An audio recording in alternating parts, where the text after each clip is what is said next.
Welcome to my short lecture series. Today I'll be looking at the difference between data and information. But the first session, I'll delve into what data is, drawing in some definitions of data. Chaffee et al.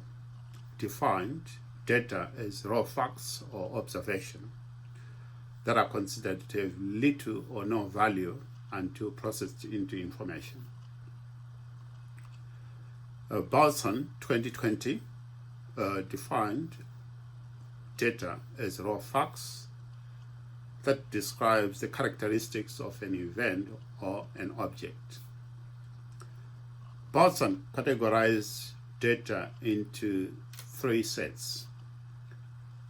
The structured data, that is a defined start and end, that has got a format.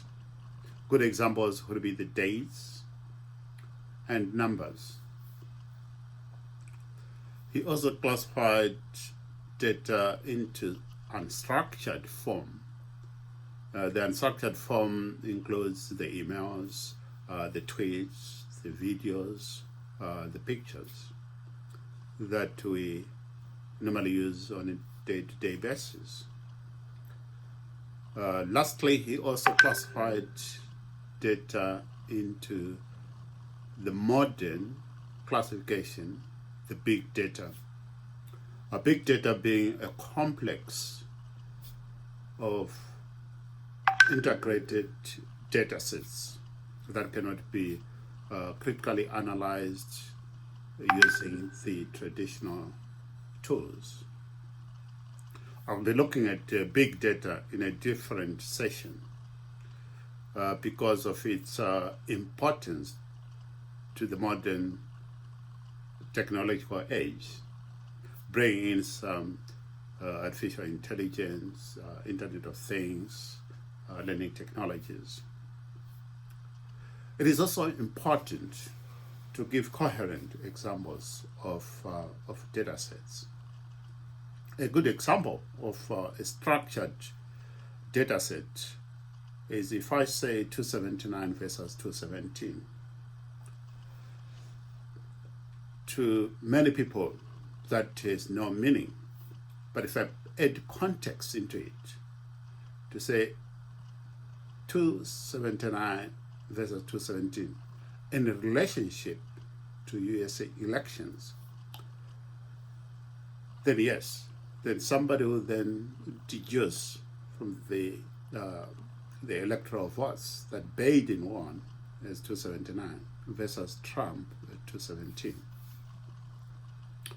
A good example of unstructured data is the tweets and also the videos on YouTube. A recent example of a tweet from Boris Johnson of the 11th of November 2020. I quote, it says, "Anti-vax is total nonsense." Now, that is raw data.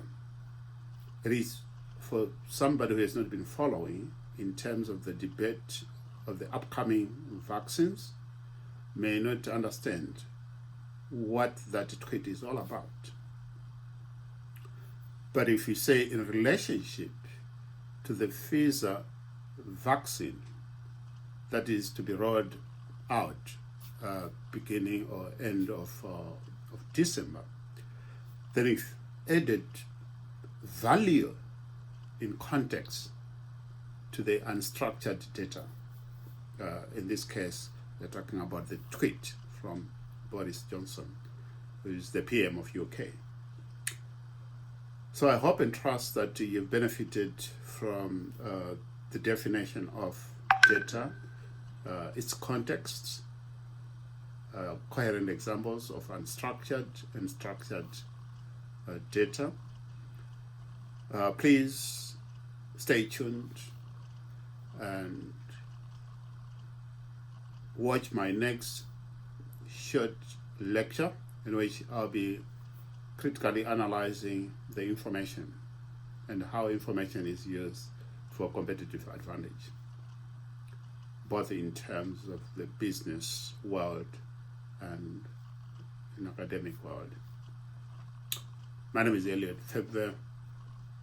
Thank you for watching. Stay tuned.